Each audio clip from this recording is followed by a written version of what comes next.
Hello and welcome to a new video on cryptography for everybody. Over the course of the last year, my colleagues George Lasry, Norbert Biermann and Satoshi Tomokiyo deciphered letters from Mary Queen of Scots. And today, in this video, my colleague and more importantly good friend George Lasry will tell you how they deciphered these letters. In the next 40 minutes, he will talk about how they found the letters, how they deciphered the letters, and what they found in the letters. So enjoy the talk of George Lasry. Hello, my name is George Lasry and I want to present a very exciting project of decipherment I've been working on with my colleagues Norbert Biermann from Germany and Satoshi Tomokiyo from Japan. We come from quite different backgrounds, including computer science, music and astrophysics, but we have in common a very deep passion for ancient cipher, and we are also lucky to read French to some extent, which was critical to that project. I will start with a short background on Mary Queen of Scots, one of the most famous figures of the 16th century. I will then describe our discovery of what we think was a hidden treasure in the Bibliothèque nationale de France, the French National Library. I will also give some detail on how we broke the cipher and deciphered more than 50 letters from Mary, most previously unknown and unpublished. And finally, I will share some highlight on their contents. Mary was the daughter of James V, King of Scotland. She was also the granddaughter of Henry VII, King of England, and as such, she was second in line of succession after Elizabeth I. But there were Catholics who claimed that Elizabeth was an illegitimate queen because the divorce of Henry VIII, her father, with his first wife has not been sanctioned by the Pope. Also, for a short while, Mary was married to King Francis II of France, so one could claim that she was queen in almost 3 kingdoms. Mary became Queen of Scotland a few days after her birth, after her father, King James V, died. She was sent to France in 1548 and received an extensive education in the French court. She was highly intelligent and became fluent in at least 5 languages. In 1558, she married the French Dauphin Francis II, who became king the following year, but sadly for Mary, he died in 1560. As a widow, Mary has no future in France, and she decided to return to Scotland. Mary returned to Scotland in 1561 as Queen of Scots, but by then Scotland had become mostly Protestant, and Mary, as a Catholic queen, had to face significant challenges. To solidify her future and bring her heir to the Scottish throne, she married Lord Darnley in 1565, but very soon after she became disillusioned with him. In 1566, she gave birth to her son James, who was to become King James VI of Scotland and also King James I of England after Elizabeth died. Darnley was assassinated in 1567 and Mary made the fatal mistake of marrying the Earl of Bothwell, who was suspected to have been one of Darnley's assassins. As a result, a revolt erupted and being defeated, Mary was imprisoned and forced to abdicate. She escaped in 1568, but instead of fleeing to safety to France, she made another fatal mistake and arrived in England. If Mary had expected that Elizabeth would welcome her and help her to regain the Scottish throne, she was badly mistaken. Instead, she was kept in captivity for the rest of her life, the next 19 years, most of the time in Sheffield.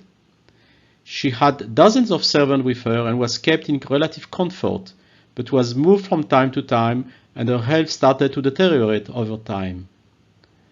In the meanwhile, Catholics, with the help of Spain and the Guise family in France, continued to plan plots to invade England, depose or even kill Queen Elizabeth and replace her with Mary, including the Ridolfi plot, the Throckmorton plot, and when the last plot, the Babington plot, was exposed, Mary was put on trial and executed. Mary Stuart has left an extensive body of letters. Most of them were documented in the 19th century by Labanov and others, and a few more letters were discovered in the 20th century. She continued to exchange letters even during her captivity. with her ambassador in France, some agents she had in France, Michel de Castelnau, the French ambassador to England, Queen Elizabeth and member of her privy council, the Queen of France, the Queen Mother, and others. Those letters are kept in French and British archives, but there is evidence that some letters known to have existed are actually missing from those archives. In mid-1883, Francis Walsingham, the Queen's first secretary and also charged to spy on Mary, was able to plant a mole in the French embassy. Through this mole, he received copies of all Castelnau correspondence, including letters from and to Mary, and those letters may be found today in British archive in Walsingham files in the British Library. John Bossy, a lead scholar of the period, established that before the embassy was compromised, Mary and Castelnau already had a secret correspondence for quite a while, and its content has been considered to be lost. And what we believe is that the letters that we have found in the French National Library are actually part of those lost letters. Now I would like to describe how we discovered that hidden treasure in the Bibliothèque nationale de France. National Archive contain many priceless historical treasures, such as key documents from kings and other historical figures, but usually those are well known. But it turns out it's still possible to find some unknown and hidden treasure like the letters we have deciphered. I will try to answer here three questions. One is, how did we find the letters from Mary Stuart in the French library? Two, where did we find them? And third, why haven't those letters been discovered long ago? Actually, we were not even looking for ciphers from Mary Queen of Scots. As I mentioned before, the three of us are passionate about historical ciphers, and what we did, we were just looking at the online connection of the Bibliothèque nationale de France in order to find cipher documents. When we find such cipher documents, if they have not been yet deciphered, we crack them. And we did that as part of two projects. One is the Cryptanalysis website, which is maintained by Satoshi Tomokiyo, one of my colleagues, and probably the most extensive resource on historical cipher from the 16th to the 18th century. Many of those ciphers are from the Bibliothèque nationale de France. The second one is the Deciphered project. It's a multidisciplinary project with several universities in Europe to digitize, transcribe, and decipher historical ciphers. I am a member of that project, and Satoshi is also a contributor. The second question is, where did we find the letters? We found the letters in the Bibliothèque nationale de France in 4 collections. 3 of them are in the Fonds Français. One collection with 26 letters. All the letters are only in ciphers, nothing in clear. And in another collection, 28 letters, also all in cipher. And in the third collection, 1 letter, which has some part in cipher and some part in clear. And also in another collection, in the 500 de Colbert, 417, we have 2 letters fully in cipher. In total, we've had 57 letters. All of them are digitized and available online. So the next question is, why haven't those letters been discovered until now? And maybe it has to do with the fact that there was not enough incentive to work on their decipherment. There is no way to know that they are from Mary Queen of Scots. They are fully in cipher, so we cannot know in advance just from the document, the date, the sender, the recipient, the location. Also, the catalog information is not really useful because in those collections we also have letters from Italy, and all of those that are cataloged are from the first half of the 16th century. So the only way to discover their value was actually systematic efforts to survey all those documents that we could find in archive and decipher them, which is what we do with the Cryptana project and the Deciphered project. And now I'm going to describe how we decipher the letters. Most of the ciphers in the 16th century, including ciphers that Mary Stuart used, and we have here an example, were homophonic ciphers. In homophonic ciphers, each letter of the alphabet may be represented by more than one cipher symbol. And those cipher symbols are called homophones. So the reason that homophones were used is that if you have only one symbol represented, let's say E, the most frequent letter in the alphabet, then it means that that symbol is also going to be very frequent in the ciphertext. So it will be quite easy to identify that this symbol represents E. But if we have multiple symbols for E, then the frequency of each of them won't be so high, so it will be more difficult to find out which symbol represents E. Another feature of the ciphers of the time was a nomenclature, in which we had specific symbols to represent common words, part of words, name, places, and also a couple of special symbols. And the idea was that instead of spelling out fully a name or a word, then a single symbol will represent it, so the message will be shorter, and also it might be more difficult for the code breaker to break the code. Mary Stuart made extensive use of ciphers, including during her captivity, and in fact, there are many examples of her ciphers in British Archive. Some of them are quite complex and elaborate. Interestingly, for the Babington plot, she used a very insecure one and a very simple one, which has only one symbol to represent each letter of the alphabet, what we call a simple substitution cipher, and it was broken very easily by the code breakers in the service of Frances Walsingham, and as part of that decipherment, then some incriminating evidence was found against Mary and also brought to her downfall. How do we crack this 16th century cipher? As you can see, we have in front of us tens of documents with only graphical signs. So how do we start? Well, we start with transcription. We transcribe the graphical symbol in a form which is readable by computer algorithms. We then applied computerized code breaking. Computerized code breaking is intended to identify the homophones, the symbols that represent the letter of the alphabet, and we use a technique which we call hill climbing. I will explain it in a bit more detail in a minute. Next, after we had recovered the homophones, we use manual code breaking to identify the symbols of the nomenclature for common words, names, and places, and the method is basically linguistic and contextual analysis.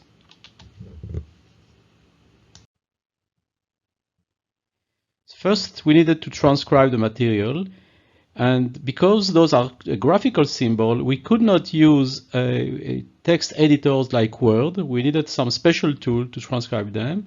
Also, we had a lot of them. We have 150,000 symbols in total, so even with that special tool, it took us about 5 to 6 months to transcribe everything. So with that tool, we can mark the graphical symbol on top of the image, and also we can classify them, we can give it some names. At that stage, we don't know exactly what they mean, but we can give them name, and we can also make sure that all the symbols are grouped together correctly. For example, you can see on the bottom, the symbol that looks like an A, and we can verify that all that are classified to that small a are really the same symbols. Next, we analyzed the material, and then we found that we had 191 distinct graphical symbols, and some of them are variants with their critics. For example, if we look on the left side, we can see a O, and then an O with a dot on the side, and an O with a dot on the bottom, and an O with a comma on the side, and a dot with a slash on the side. So those are the diacritics. And from experience with other ciphers, we knew that a symbol with some diacritic has a different meaning than a symbol without that diacritic. Now that we have the symbols transcribed, we can apply computerized algorithm, and the algorithm that we use is hill climbing. Hill climbing is intended to recover the homophones, the letters, the symbols that represent single letters. And we start with a random key. We make some changes in the key, and we decipher the letter with that key, and we score the quality of the decryption. And if the score is better, we keep the new key. If the score is worse, we discard the change and continue with the old key. And we do that iteratively. as illustrated here. You can see here we have a better key and another better key, here a worse key, and then another better key, and we have reached the top of a hill. So what do we do when you're at the top of a hill? We may have more than one hill in the landscape, so we want to make sure that we are going to reach the one with the highest score. So we start elsewhere with a random key, and hopefully we are going to climb to the top of the highest hill. Let's see now hill climbing in action. It starts with a random key. Test some changes in that key. If the changes bring a better description, we keep the change. If it's worse, we discard the change. And as the algorithm progresses, we start to see some meaningful words like prochaine, which means next, or irrité, which means irritate. And as we progress, we get a very good start for the next phase of the cryptanalysis. I would like also to mention that we can specify some parameters like the language, which is Middle French. We can also specify whether U and V are considered to be the same letter, or J and I, and that was often the case in Middle French text. We can also specify the maximum number of homophone pair letters and other parameters. As we have seen, hill climbing was able to recover the homophone and to interpret the symbols that represent a single letter. And we have here in front of us a decryption, an initial decryption in which all the homophones have been replaced with the letters they represent. That phase of recovering the homophones historically was probably the most time consuming. It could take even months to historical codebreaker to achieve that. First, we want to verify that hill climbing gave us a good start, and for that purpose we are looking for meaningful words. And as we can see on the top part, quite a lot of segments are either complete words or part of words that are very plausible. So with that start, we can continue. Next, we are going to try to identify symbols that represent entities which are not letters of the alphabet. So we do that by looking at fragment of text. Here in that case, we are looking at a fragment of text that for French reader probably reads like sur l'arrivée prochaine, in English about the upcoming arrival, but we have two symbols that look like a 4 in the middle. And the question is, how do we interpret those symbols? So the first one actually should be replaced by an R, and the second one should be replaced by an E. But it doesn't make sense for an homophone, because an homophone can represent only one plaintext letter. It cannot represent two plaintext letters at the same time.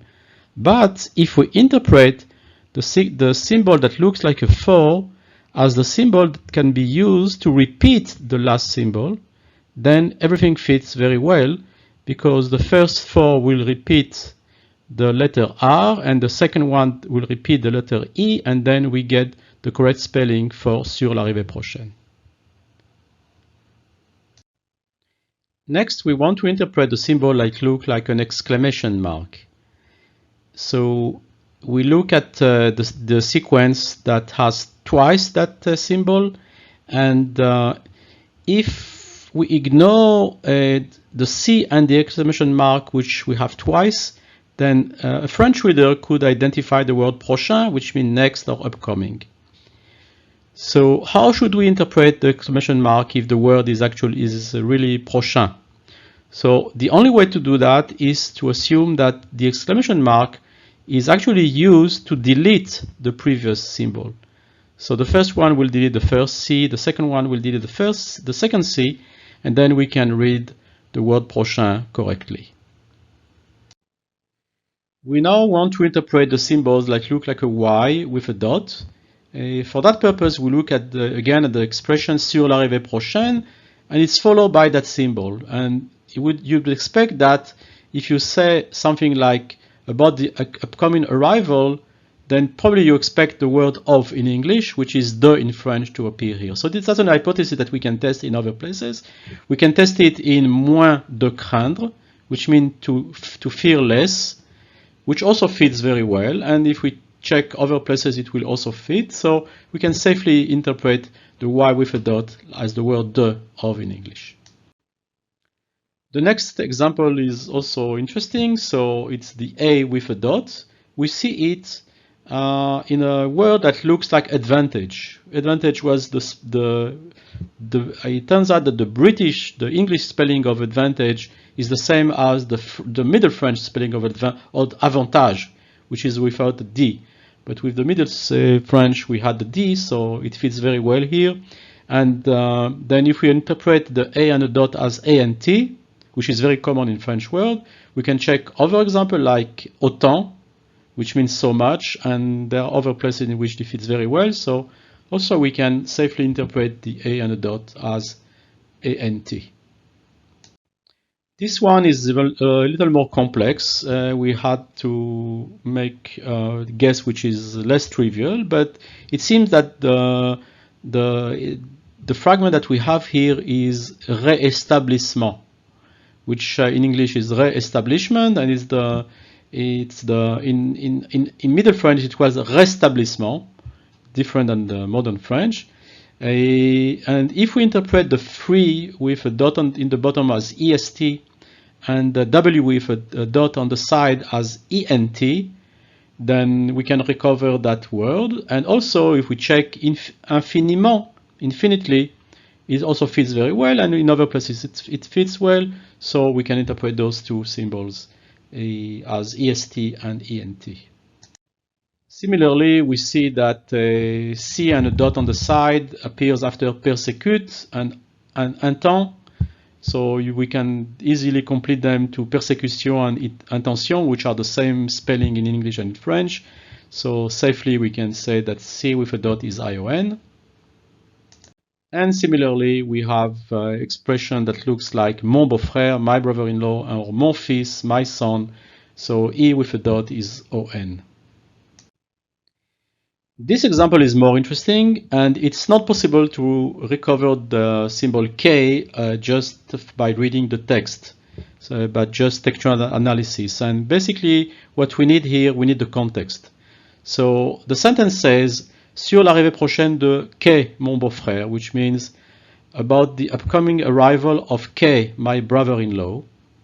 And at this stage, when we deciphered the letter, we already knew that those letters were from Mary Stuart, Queen of Scots.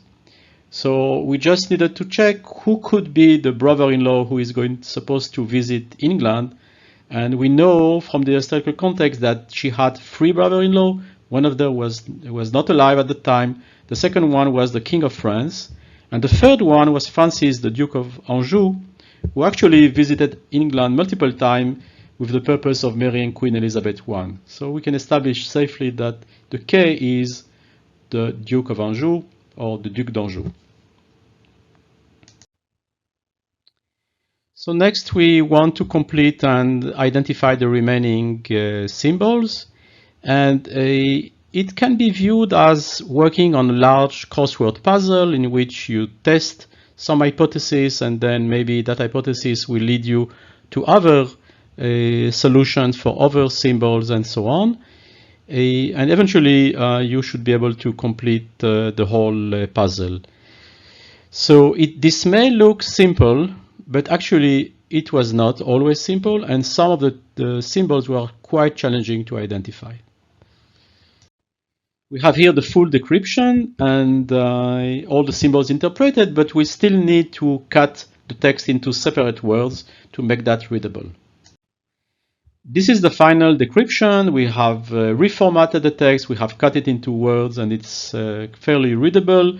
There are a couple of mistakes that we needed to correct, so they are corrected in brackets, but we do expect those kind of mistakes in any unciphered text, and they can be easily corrected, unless the document is badly damaged, and we had a couple of them which were not in very good state. But overall, we're able to decipher all of the letters in a fairly readable way. And this is the translation. So we see that it's talking about the forthcoming arrival of the Duke of Anjou, her brother-in-law, and the letters mention some various rumors about the Duke. The letters also mentioned other figures like the Earl of Leicester, who is very often mentioned in the letters. It also mentioned her son. It's also mentioned the Queen, and it was written in Sheffield on the 20th of January 1580. This is our reconstruction of the cipher used by Mary and Castelnau to communicate. We have the homophones. We can see that we have 1 or 2 homophones per letter. We have some special symbol to repeat the preceding symbol and the one to delete the preceding one. We have a couple of null symbols which basically should be ignored. Sometimes they are used as a full stop. And we have a lot of symbols that represent the nomenclature element like names, words or part of words, and we also have a special symbol for the months of the year. We have also a special symbol to mark letters with dedicated signs. Now that we have deciphered all the letters, so what do we have in them? Most of the letters were addressed to Michel de Castelnau, also known as the Seigneur de Mauvissière, the French ambassador to England, between 1575 and 1585. 56 of the letters are full in cipher. 1 letter is partial in cipher and partial in clear. So we have a total of 57 letters. 8 of them were already known and are held in British Archive. We have the plaintexts in British Archive, and they are believed to have been leaked by the mole in the embassy to Walsingham and his agent, and they are from mid-1583 to 1584. All the remaining 49 letters were previously unknown and unpublished, and they are from 1578 to mid-1583. The letters refer to quite a few topics. Only a few can be highlighted here, and I'm also going to give a couple of quotes on each of those topics. Some of the quotes could be interesting and even colorful. So a couple of quotes from Mary about Queen Elizabeth I. She was known to have bursts of anger against several people, sometimes against even her privy council. And Mary was aware of the fact that from time to time, the Queen could also get very angry at her, but after a while, she would think through a little bit and cool down. Over time, Mary's health kept getting worse, and she often complained about her poor health, and she also asked for physicians to be sent to her. And obviously, from those quotes, we can see that she doesn't trust very much the English physician, and she asked for French physician. But it turns out that one of the English physician actually prescribed her to drink gold water, which was one of the type of treatment at the time, and she was not really trusting that prescription. And also she complains that she cannot walk or even ride, so she wants the Queen to allow her to use her carriage. Also from time to time she asked the Queen to go to the bath at Buxton and to be allowed to have more exercise. At various stages during her captivity, some commissioner was sent to Mary by Queen Elizabeth in order to negotiate various schemes of restoring her to the Scottish throne, and in return she would give up her claim of succession to the English throne. So Mary was always suspicious that those negotiations were not necessarily in good faith, and to be on the safe side, she sometimes tried to buy or win over some of those commissioners, eventually without too much success. And we have here some interesting quotes about Mary asking Castelnau to try to do that kind of transaction with the commissioner and to buy them with some rewards. Robert Dudley, the Earl of Leicester, is mentioned many times in the letters, and in most cases not very positively. Mary complains that Dudley is plotting to claim the succession to the English throne by marrying his son to Arbella Stuart, who was an infant who was in fact the next in the line of succession after Mary and James to the English throne. And she also claims that Dudley, together with the Puritan, the hardline Protestant, was plotting to abduct not only Mary, but also Queen Elizabeth. And she wanted Castelnau to inform Queen Elizabeth about those plots, but making sure that Elizabeth would not know that this was coming from her. Also, she wanted him to forward some gossips. For example, it is well known that Dudley was a long-time favorite of the Queen and wanted to marry her, but she did not agree. On the other hand, she was not happy to learn that he had married other wives, other women. And in that case, Dudley has been hiding his marriage with the Countess of Essex, and Mary supposedly had some evidence that he was in fact married, and he suggested that Castelnau asked the Queen to investigate in the matter, and by looking at the letters from the Countess of Essex, one could see that she was signing those letters as Leicester, which would prove that she was married to her. Eventually, Queen Elizabeth learned about this marriage from another source, and she was very angry at Dudley. But after a while, she forgave him, and they reconciled.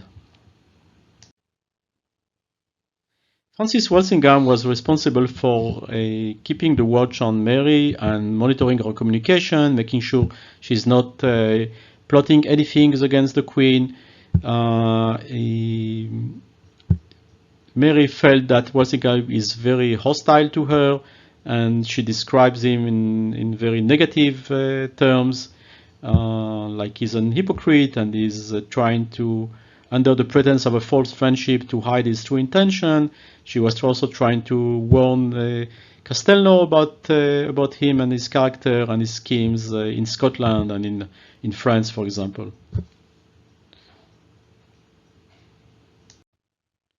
In August 1582, James was abducted by a pro-English faction in Scotland.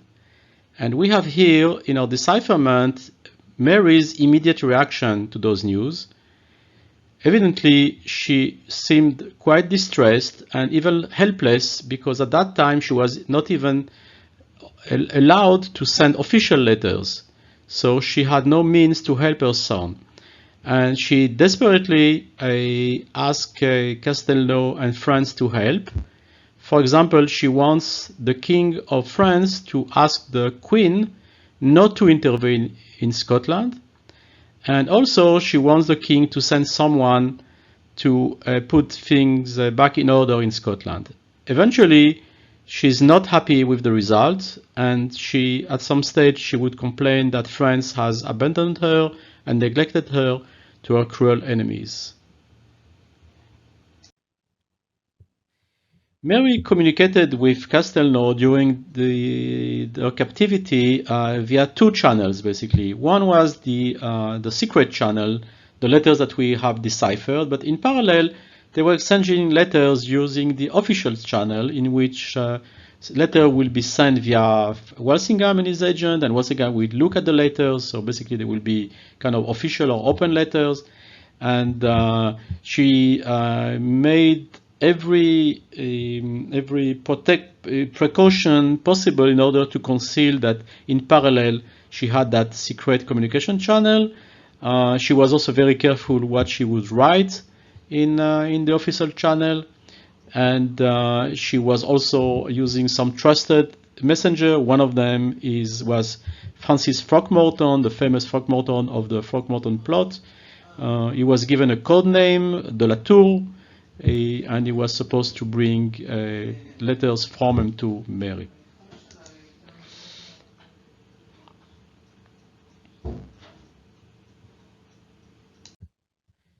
A few more topics mentioned in the letters. For example, negotiation for Mary, restoration to the throne, to the Scottish throne, in return for her renouncing her claims to the English throne. That it was supposed to be in association with James, with a kind of a joint rule.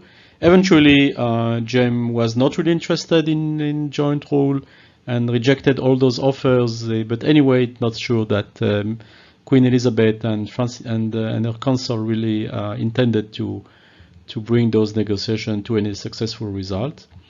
The negotiation for the marriage of Queen Elizabeth with the Duke of Anjou are also very, very frequently mentioned.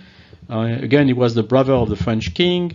He wanted to marry Queen Elizabeth. Queen Elizabeth conducted the negotiation over a couple of years, and eventually they broke down. And Mary mentioned those negotiations, both because she had hopes that maybe if they marry, something good could come out. For example, she was hoping that maybe Queen Elizabeth will convert to Catholicism if she's marrying the Duke of Anjou. And she also had fears like there will be an agreement for the marriage, but it would not include her release from captivity.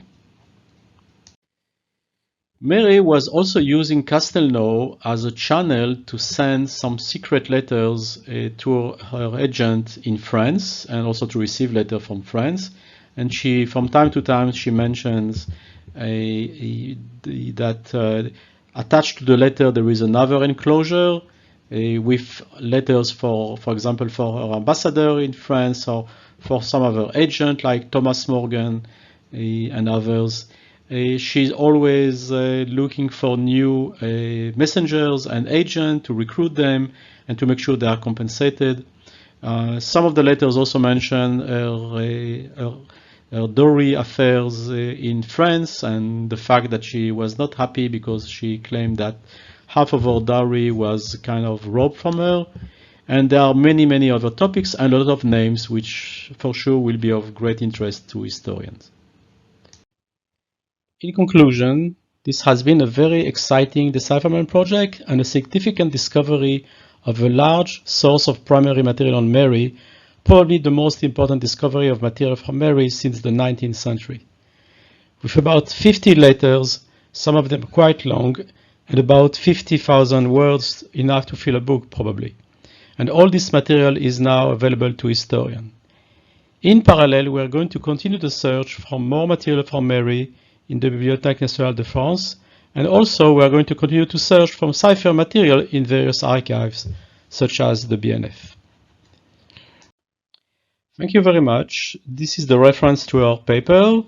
If you were interested by the presentation, then I do recommend that you read the paper. It has quite a few more details about the decipherment and the contents of the letter.